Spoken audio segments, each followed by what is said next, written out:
At the age of 54, Hakan Şükür once stood at a place that very few people in the history of Turkish football could reach,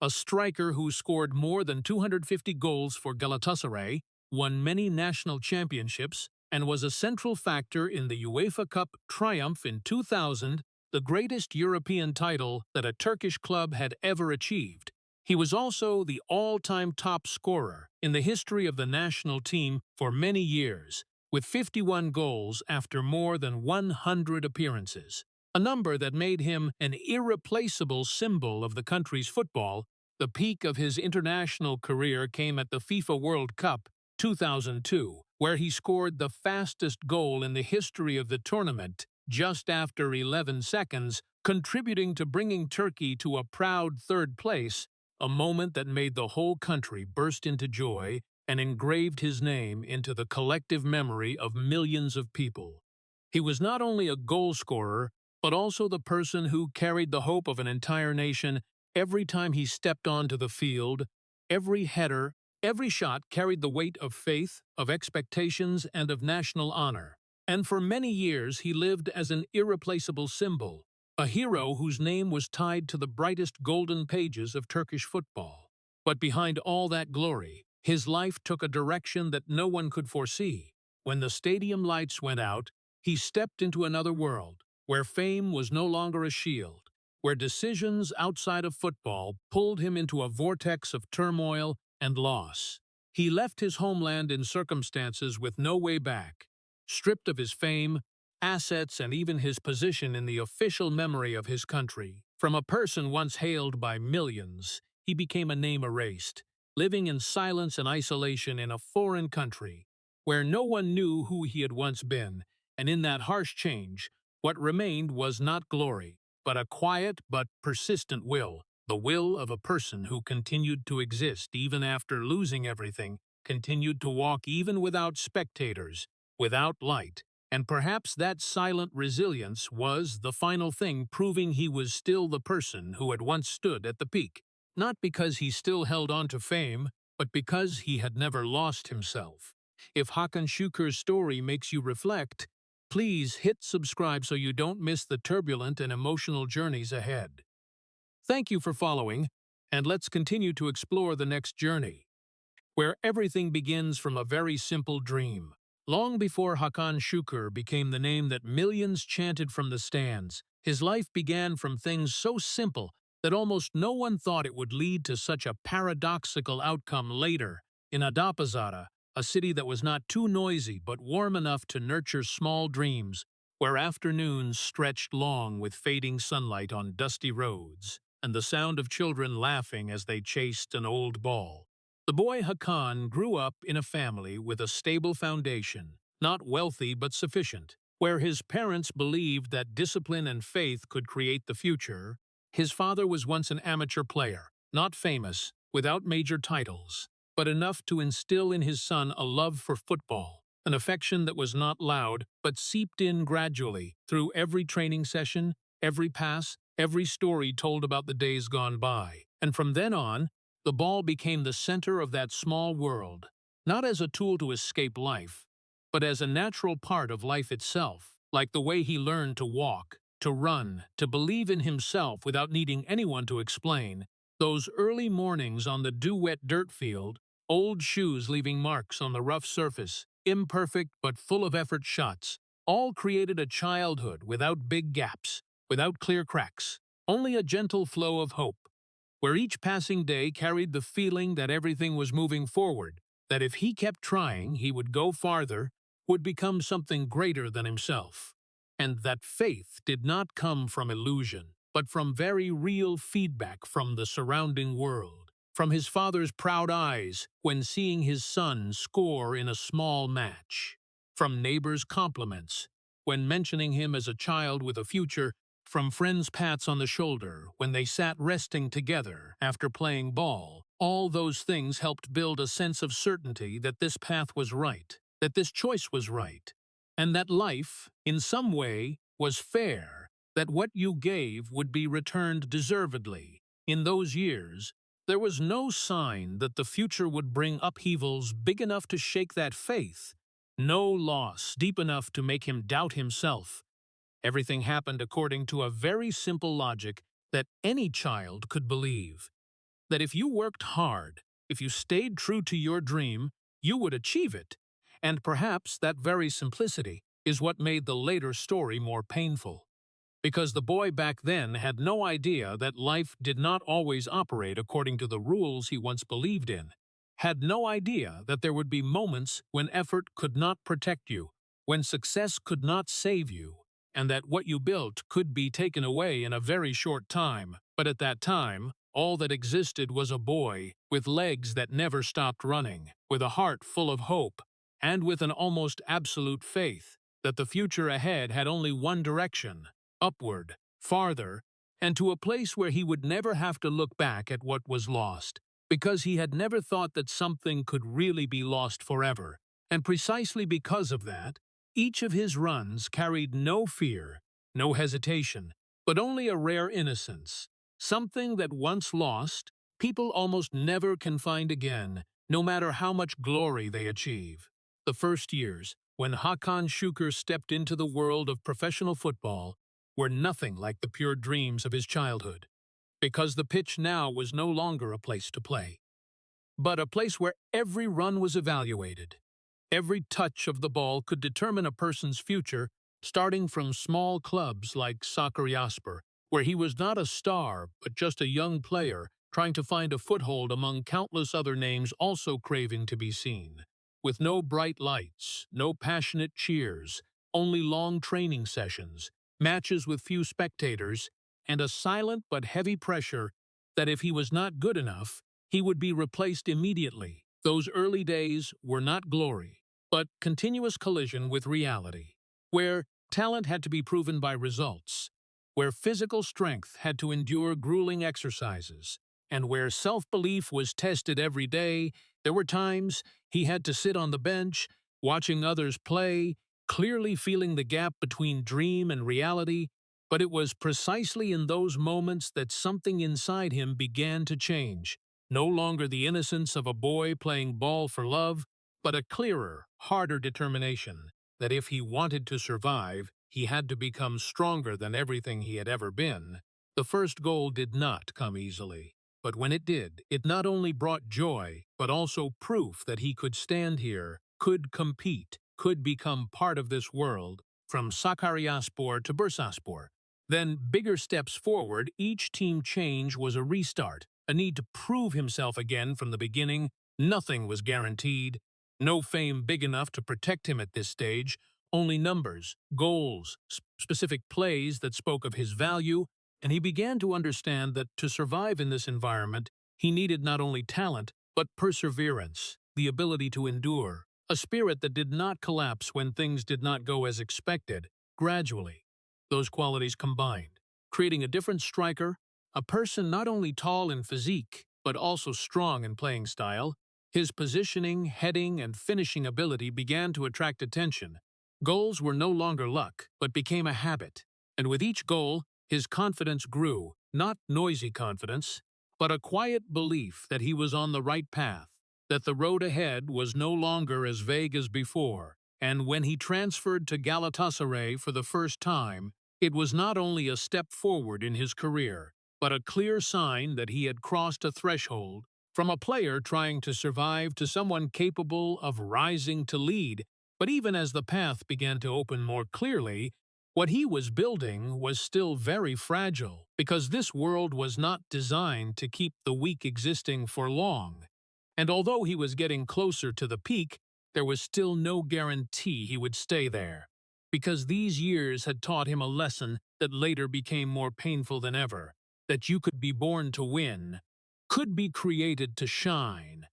but no one taught you how to face it when everything is taken away. And it was precisely in those first runs of his career, between small pitches and sparse stands, that he unknowingly stepped into a journey whose endpoint was not only glory, but also a loss that no one could imagine at that time. When Hakan Şükür truly set foot in the peak period at Galatasaray, everything was no longer tentative steps as before, but became a clear journey straight toward glory. where every match he played carried an expectation greater than himself. No longer a young player who had to prove his worth, he became the center of the playing style, the person teammates turned to in the most difficult moments, the endpoint of every ball. And over time, his goals were not just numbers, but became tied to faith, to hope, to the emotions of millions following. Each time the ball left his foot and flew into the opponent's net, it was not just a sporting moment, but a release, an affirmation that this team could win, that they could rise, and at the center of all that was a person carrying more than just the responsibility of a striker. He became a symbol of strength, of resilience, of a desire that refused to accept defeat. In the locker room, he did not need to say much to be heard, because what he showed on the pitch was enough to make everyone trust. Young players looked to him as a role model, teammates relied on him as a pillar, and coaches knew that in the most important moments, there would always be someone who could make a difference. Through each season, through each title, his image gradually went beyond the scope of a club to become part of the identity of Turkish football, where Galatasaray not only represented a team, but also the pride of an entire nation. And in that lineup, Hakan Şükür was the most representative face, the person carrying the fans' faith every time he stepped onto the field. European nights became more special when he and his teammates wrote victories that previously seemed impossible, especially the season ending with the UEFA Cup title in 2000, a milestone that Turkish football had never achieved, where his team defeated the continent's big opponents, and the name Hakan Şükür rang out as an indispensable part of that achievement. It was not just a title, but an affirmation that a player from a football background not highly rated could still rise to stand alongside the biggest names in Europe. And in those moments, there was no longer a gap between dream and reality, no doubts, no limits, only the truth that he had become what the boy years ago had hoped for. But what made this period special was not only in the victories, but in the way he was loved, because fans cheered him not just for the goals, but for the feeling that he belonged to them, that every time he scored was a time they saw themselves in it. The red-hot stands, the roaring cheers, the shirts with his name appearing everywhere, all created a connection that went beyond football, a connection between a person and a nation, where the boundary between individual and collective almost disappeared. He was no longer just Hakan Şükür. He became the representative of something bigger, a symbol of the belief that Turkey could stand alongside the world, that they could be proud, could win. And it was precisely in this period, when everything seemed to reach the peak of glory, when the love from fans was at its most intense, when his position in the public's heart was almost irreplaceable, that a silent reality also formed, that when a person carries too many expectations, too much meaning, then any change in their life would no longer be just a personal matter, but would become an event touching even those who had once believed in them. And although at that time no one realized it, not even himself, what was being built was not only a brilliant career, but also a peak from which any fall would become much more painful than what an ordinary person had to face. The moment Hakan Şükür stepped onto the field at the FIFA World Cup 2002 was not just another match in his career, but a door opening to a completely different stature, where everything he had been through, from the small pitches of his childhood to the years affirming himself at Galatasaray, seemed to converge in a fleeting moment that people almost did not have time to realize what had just happened. Just 11 seconds after the opening whistle in the third-place match, he scored a quick, accurate, almost instinctive shot, but carrying the weight of an entire long journey. And when the ball hit the net, time seemed to stop in a moment that later would be replayed, not only in the history of Turkish football, but also in the history of the entire tournament. It was the fastest goal ever scored at the World Cup, a record that was not just a number, but a mark that made his name go beyond national borders, to enter the memory of the whole world. And from that moment, Hakan Şükür was no longer just an excellent striker. He became part of history, a name that anyone mentioning the World Cup would have to remember. But what made that moment special was not the speed of the goal, but what it represented, because it was not just a strike, but a symbol for the journey of an entire team that had overcome limits to stand in the top 3 strongest teams in the world, an achievement that few had dared to believe before. And in that journey, he was one of the most representative faces, the person bringing certainty, creating faith, making an entire generation of fans feel they were witnessing something greater than football itself. The matches at that tournament were not just confrontations between teams, but stories of aspiration, of pride, and of a nation finding itself through every run of the players on the field. And in all those stories, his image was always present like a pillar.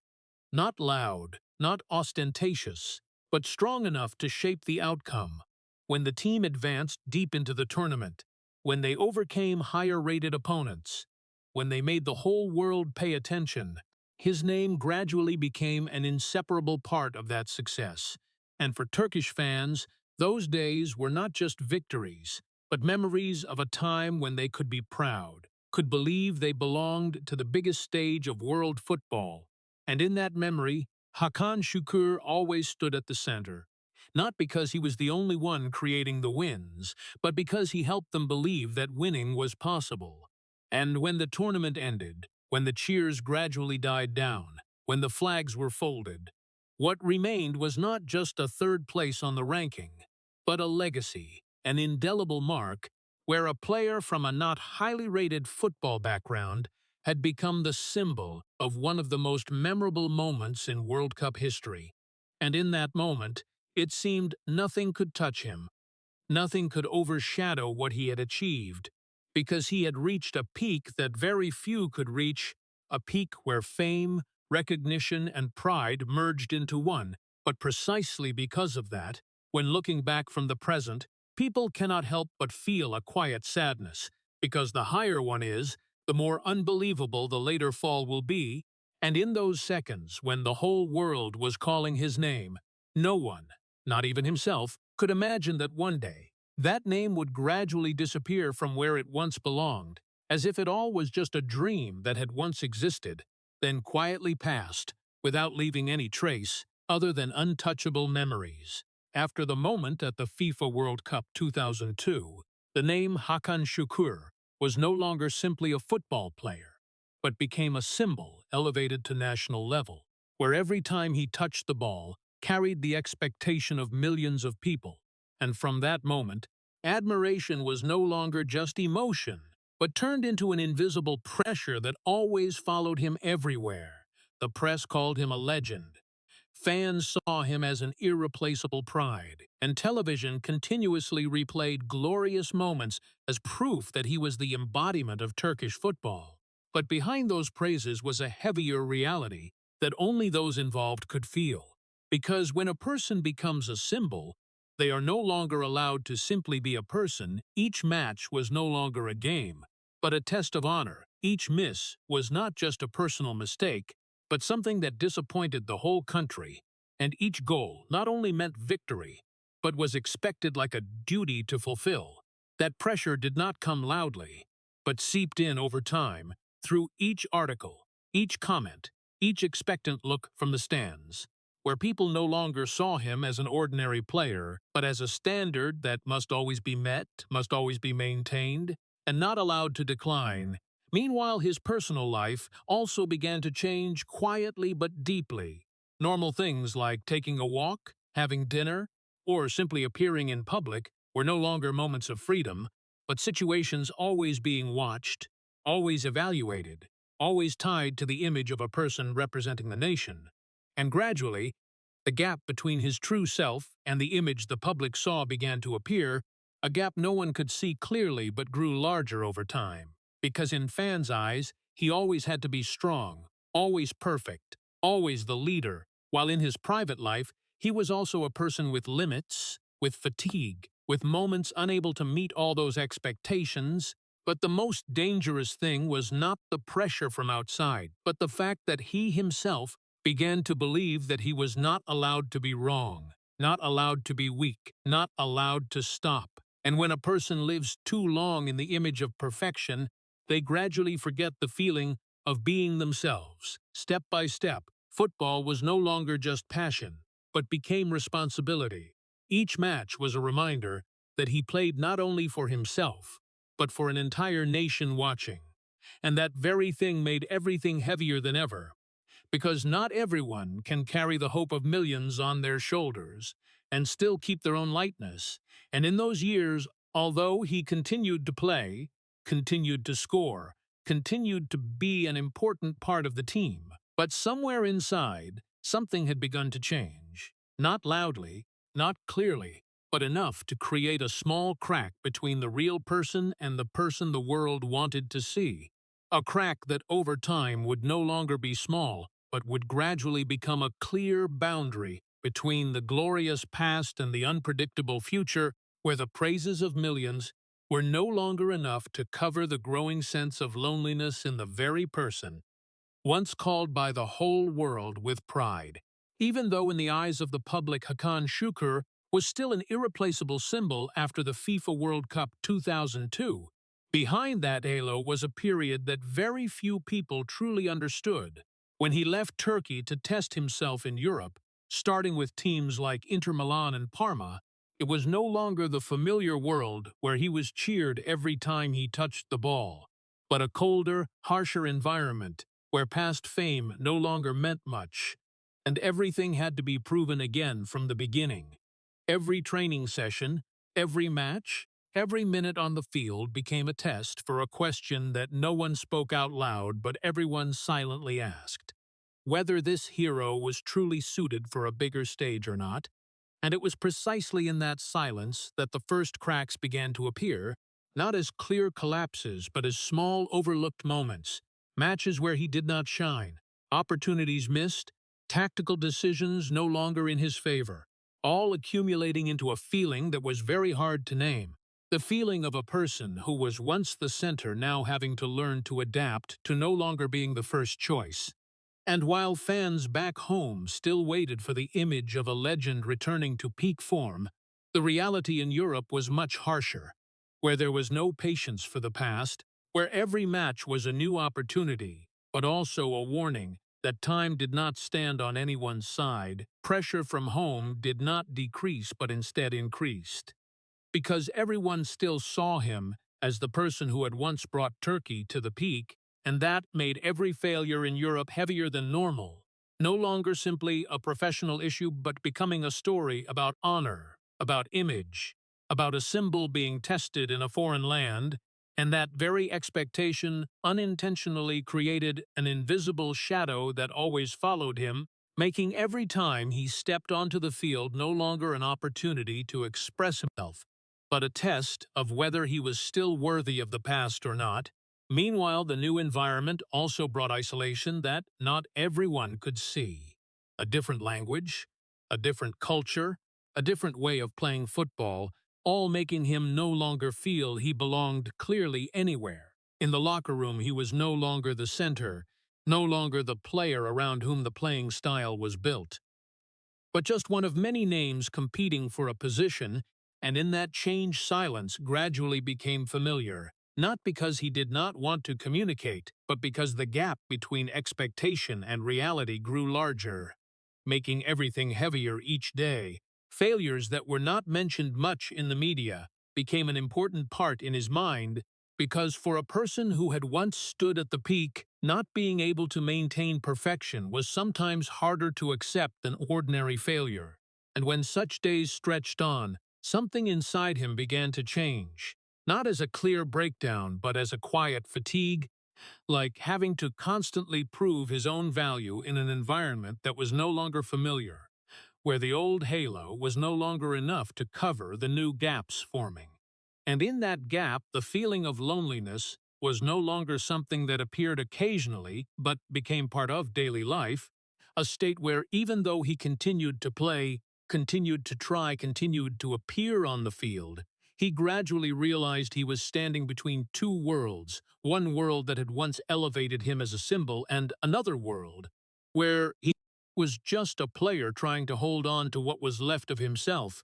And that very internal conflict, silent but prolonged, created cracks no one could see but deep enough to change the way he viewed his career, fame, and the very person he once believed he would always be. The silent cracks in Hakan Şükür's career did not explode into an immediate collapse, but quietly accumulated over the years until one day he stood before a decision that would later change the entire trajectory of his life. Leaving the pitch, the place that had defined him since he was a boy, was not only the end of a career, but the end of an identity. Because football was not just a job, but where he existed, where he was recognized, where he had meaning. But when his body could no longer maintain the intensity, when pressures from Europe, from home, from his own expectations weighed on every run, he understood that a major chapter of his life had closed. And in the silence after the retirement decision,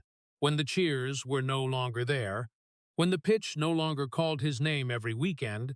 another question began to appear. If he was no longer a player, who was he? That very question opened a completely new path, a path no one had prepared him for, the path of politics, where words carried weight no less than goals, where each decision no longer affected a match, but could affect an entire society. And with the desire to contribute more to the country, he stepped into this field with the belief that his experience, fame, and respect from football could become the foundation for a new role, a role with broader meaning than the individual. But the political world was not like the pitch, where everything was measured by clear performance and results, but a much more complex space where faith, relationships, and personal history intertwined in unpredictable ways. And right from the first steps, he began to meet new people, new relationships, conversations where football was no longer the main topic but power, influence, and social direction.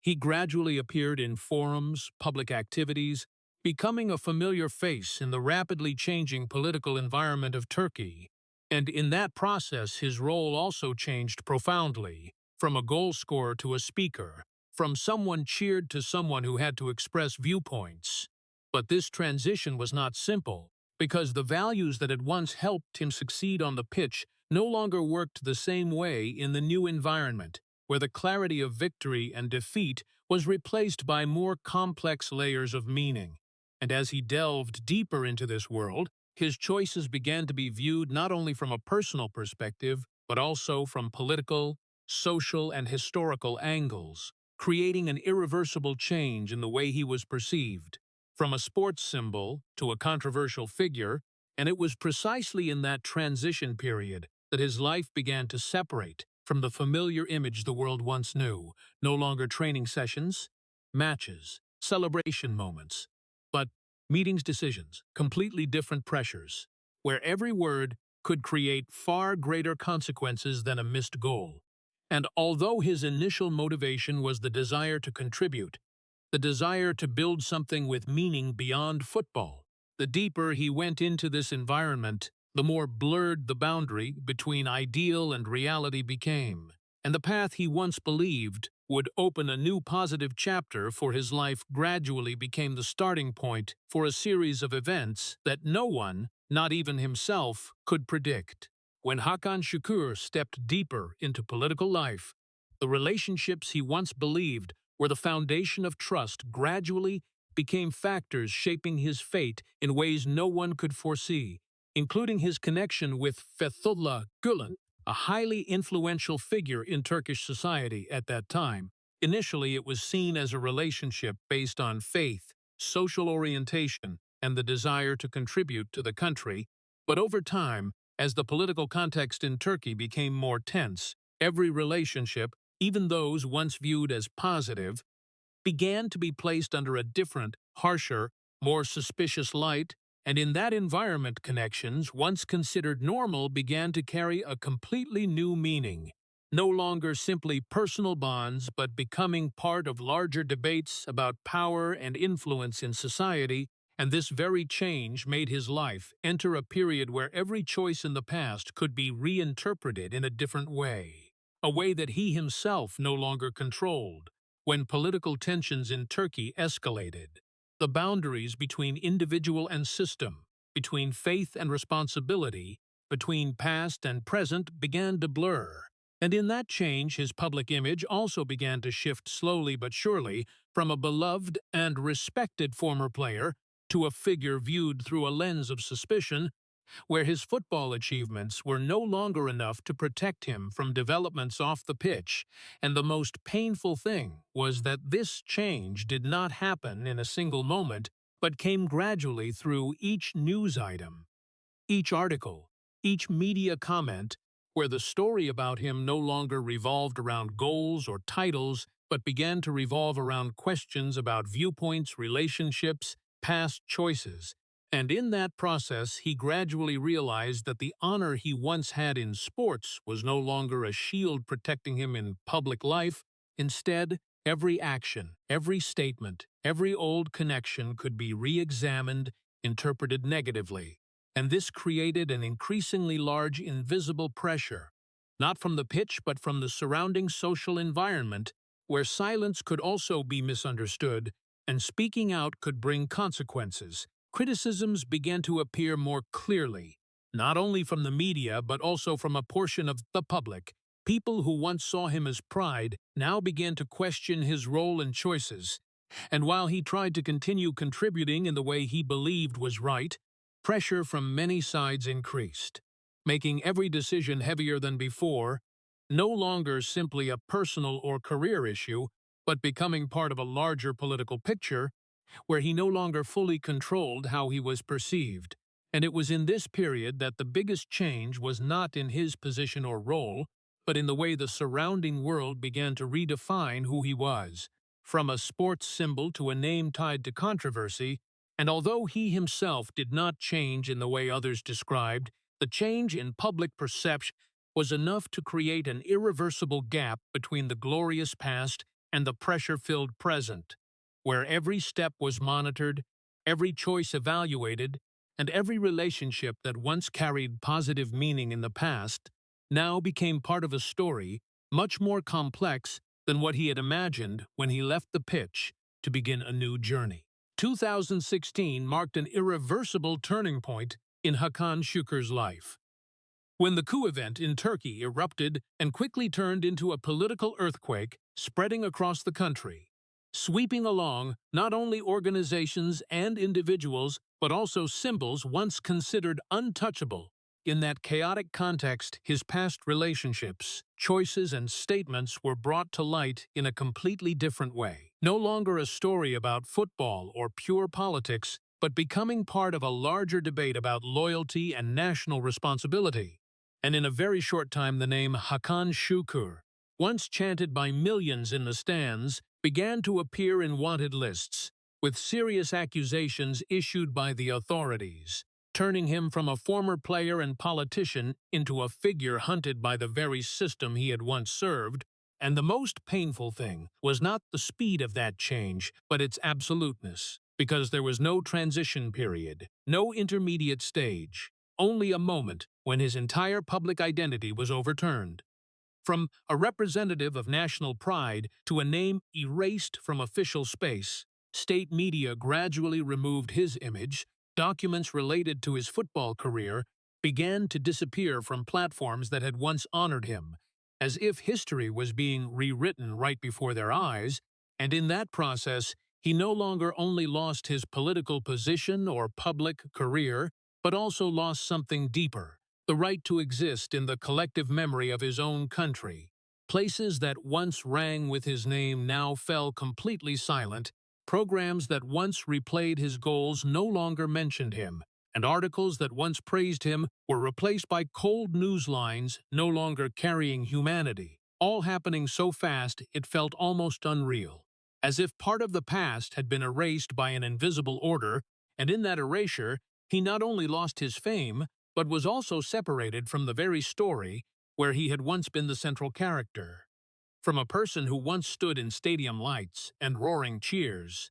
he became a name no longer allowed to appear in official space, forced to leave the country, beginning a life in exile without preparation, without real choice, and without a way back. Life abroad did not bring the liberation many might imagine, but instead a state of limbo, where the past was still very vivid, but the present was completely foreign, where he was still Hakan Şükür, in the memory of millions of football fans, but in political and social reality. That name had been removed, denied, erased from the official systems that had once recognized him,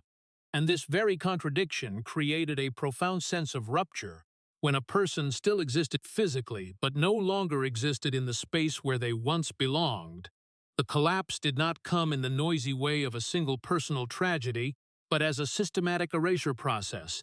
where every piece of memory, every public trace of his career, every symbol tied to his name was gradually replaced by silence. And in all those events, the most painful thing for him was not just losing position or career, but the feeling of being separated from the very history he had helped create, as if the entire journey from a boy who loved football to a national hero only existed in personal memory, no longer recognized by the surrounding world. And in that void he was forced to face the cold reality that a person's identity, even once honored by the entire nation,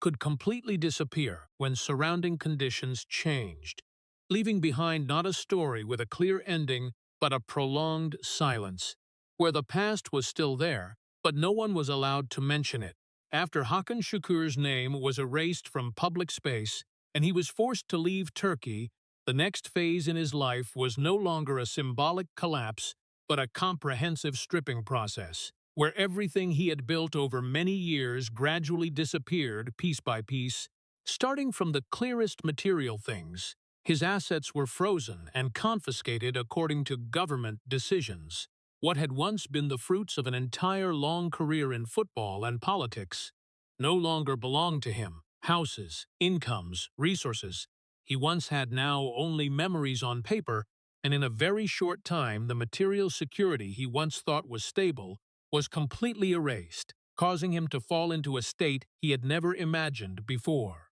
A life with no clear economic anchor, where even the smallest decisions became much heavier. But the loss did not stop there, because along with assets came the disintegration of social relationships. People who had once appeared beside him in the glory period began to withdraw, not in a clear moment, but in a quiet and gradual way. Calls became fewer, meetings rarer. Names that once appeared in events, political activities, or football no longer stayed in his life when everything changed, and in that silence, the feeling of isolation became clearer than ever, because when a person was no longer in the system of power or fame, they also simultaneously lost many connections that had been built based on social position, and this made him face the harsh reality that not every relationship existed independently of circumstances, but many only existed when things were favorable. At the same time,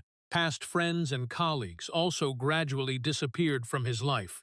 not because of clear betrayal, but because distance and surrounding pressure made maintaining contact difficult. And in that context, loneliness did not come as a shock, but as a slow, unstoppable flow, making him gradually realize that the world he once belonged to was shrinking very quickly, and he had to learn to exist in a completely new space, where there was no longer the familiarity of fame or recognition. His family also suffered direct impact from these changes, when every decision related to him brought consequences for those close to him, creating prolonged psychological pressure that was not always visible from the outside. And in all those changes, the hardest thing was not just losing tangible things, but the feeling that his life had been split into two completely different parts. One part belonging to the past with light, fame, and recognition, and one part in the present where everything became foreign, silent, and full of uncertainty. In just a short time, the entire structure of life he had built was completely changed, with no preparation, no clear escape, and no guarantee that things would return as before. And this very sudden change caused him to fall into a new state of existence, where each passing day was no longer measured by success or failure, but simply by the ability to continue walking in a world where he no longer held any familiar position. After being stripped of nearly everything that had once belonged to him, Hakan Şükür began a completely different life in America, where there were no stands calling his name, no press following his every step, and no sign that he had once been one of the greatest players in Turkish football. Exile life did not carry the glamour or drama people often imagine, but instead very ordinary, quiet, and sometimes monotonous days that almost blended into the stream of strangers. He had to relearn how to live in a world where his past no longer had value, where no one cared where he had played, how many goals he had scored, or that he had once stood at the peak of world football. And this very not knowing created a profound sense of strangeness, as if he was living a life that did not belong to him. In the new environment, he did ordinary jobs to maintain life. There were times he drove for ride-sharing, picking up people who had no idea the person behind the wheel had once been a sports symbol of a nation. And in those moments, the contrast between past and present became so clear it was almost painful, because every second on American streets was a reminder of how quickly fame could disappear when you left the context that had nurtured it. No more pitch, no more locker room, no more tactical meetings or cheers from tens of thousands, only long roads, repeated trips, and prolonged silence between short encounters with strangers. He also once tried small business to stabilize life,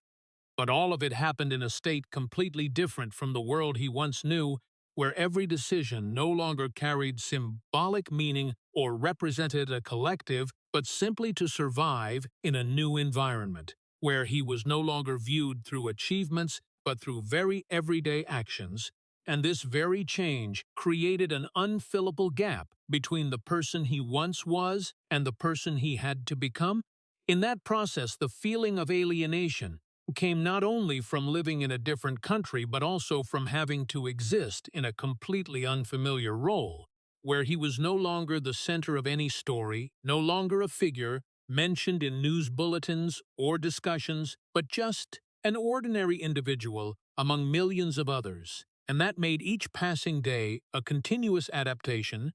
not to the external environment, but to the very disappearance of himself in public memory. There were times he had to face the clear contrast between two worlds, one world where he was once honored as a hero, where his name was chanted in packed stadiums, and one present world where he could go for hours without anyone recognizing, knowing, or caring. And this very contrast created a special kind of loneliness, not loneliness from lack of people around, but loneliness from no longer having any connection point between past and present, where memories were still vivid but had no place in reality. And in this new life, he was forced to learn to accept that identity was not something fixed, but could be completely redefined by circumstances, by politics, by time, and in that adaptation process, he had no other choice but to continue moving forward, even though it was no longer clear where he was going, because stopping was no longer a feasible option, and going back there was no longer a path to return, only continuing to exist in a world he once thought he would never belong to, but in the end became the only place he could live. In the following days and months in America, Hakan Şükür's life was no longer measured by matches or titles, but by the ability to get through each day in a prolonged state of psychological pressure, where past and present continuously collided in his mind, creating a silent battle that no one outside could see. Every morning waking up was no longer the start of a match day, but facing the reality that everything had completely changed, that he was no longer the person tens of thousands waited for, no longer the center of a team or a nation, but just an individual trying to keep life from slipping off track. And in that repetition, psychological pressure did not come explosively, but like a quiet, continuous flow, sometimes light enough to be overlooked, but never really disappearing. Family in this period became the most important anchor, not in a theoretical sense, but in every small moment of daily life, where simple conversations, shared meals, or the presence of loved ones became what helped him retain the feeling that he still belonged to something, that life was not completely cut off from meaning, and this very connection helped him gradually learn to adapt to a completely new reality, where there were no more stadium lights, no more public recognition, but only very ordinary responsibilities that carried life-sustaining meaning for mental stability. In that adaptation process, he began to rebuild living habits in a simpler, slower way, no longer dominated by match schedules or media pressure. But that did not mean real peace appeared immediately, because in the long silences of the new life memories of the past always returned, sometimes a moment on the pitch, sometimes imagined cheers, sometimes the feeling of standing among tens of thousands that no longer existed, and it was in those moments that loneliness became clearer than ever. Not the loneliness of lacking people around, but the loneliness of a person who had once been at the center of an entire world but now had no connection point to that world anymore. He had long periods of reflection, not to regain lost glory, but to understand how to exist in a version of life no one had prepared him for,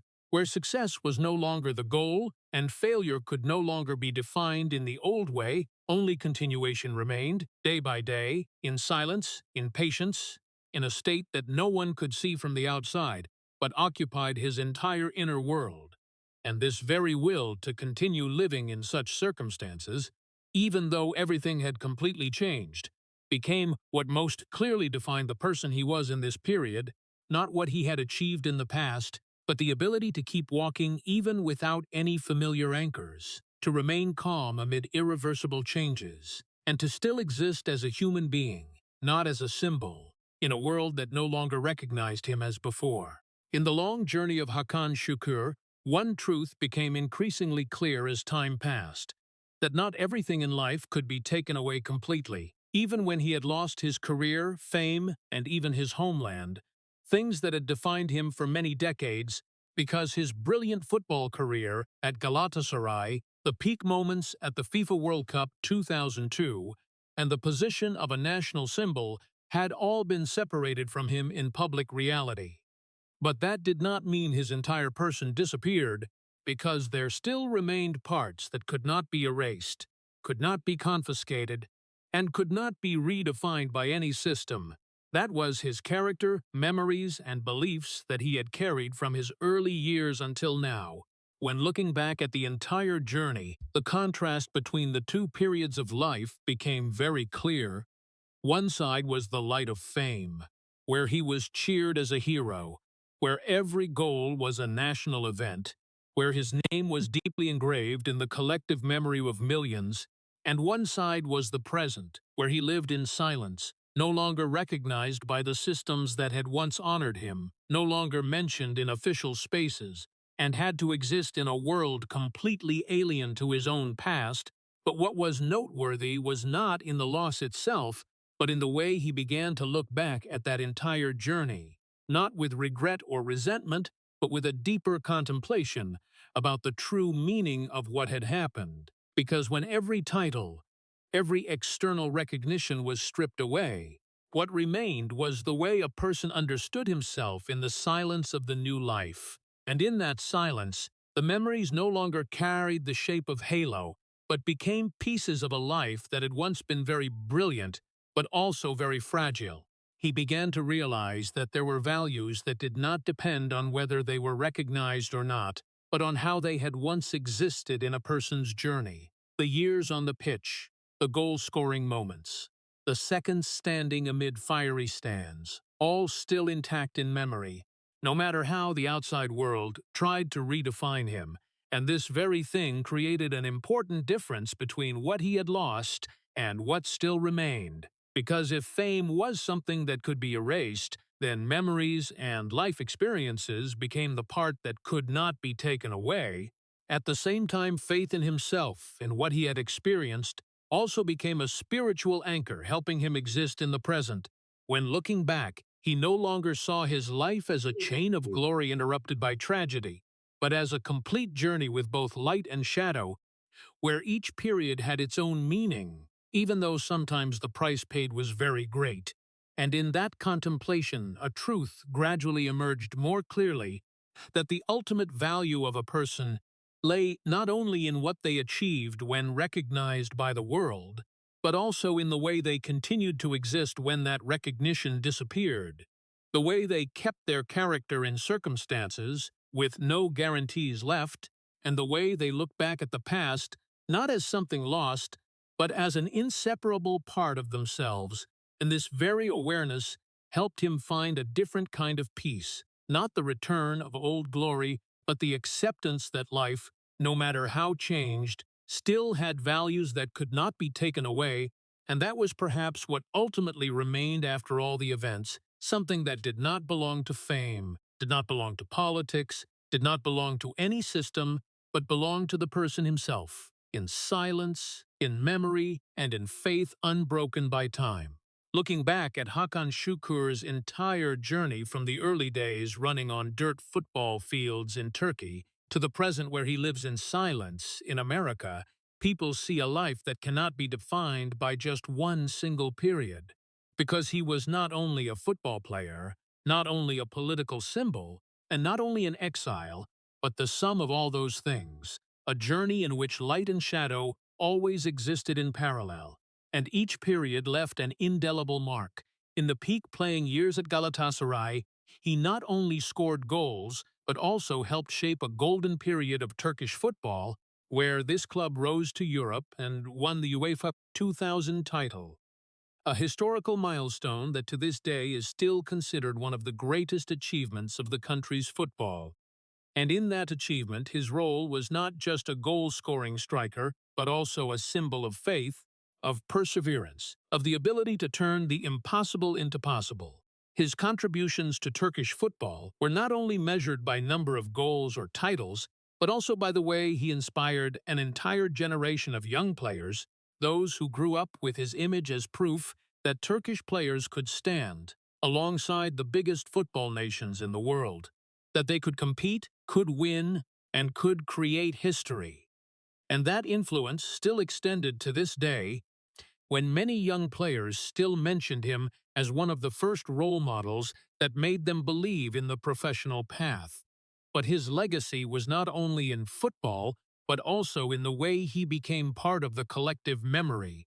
where a name could carry the emotions of an entire nation, from the joy of victory to the pain of loss. And even though his later life was covered by political events and changes in public perception, what he created on the pitch could not be completely erased, because memories of those goals, historical moments, iconic matches still existed in the minds of those who had witnessed them.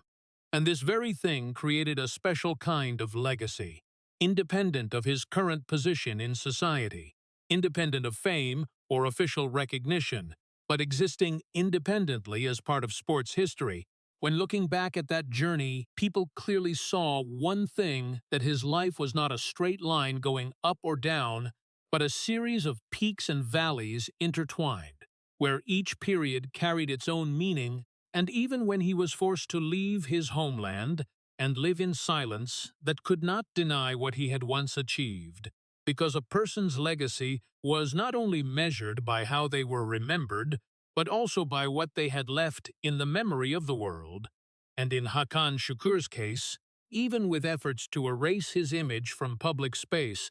the historical moments he helped create continued to exist as an inseparable part of Turkish football. And more than that, his story became a reminder that fame could disappear, power could change, but what a person had once done, had once contributed, and had once become, in the peak moments of their life, would always leave traces in history, even if sometimes those traces only existed in the memory of those who had witnessed them. And precisely because of that, even though his life had gone through unimaginable events, the image of a player who had once carried an entire nation on his shoulders continued to exist, not as a forgotten symbol, but as part of history that could not be completely erased. Looking back at Hakan Şükür's entire journey, from the moment of scoring the fastest goal in history at the FIFA World Cup 2002 to his position as a national symbol at Galatasaray, then the collapse, exile, and quiet life in America, people cannot help but feel a profound pain mixed with pity. This was not just the story of a football player, but the story of a person who was once honored by the entire nation and then had nearly his entire public identity taken away. The contrast between the image of national hero and anonymous driver on American streets created a very large emotional void, making viewers ask themselves, what truly remains when fame disappears completely?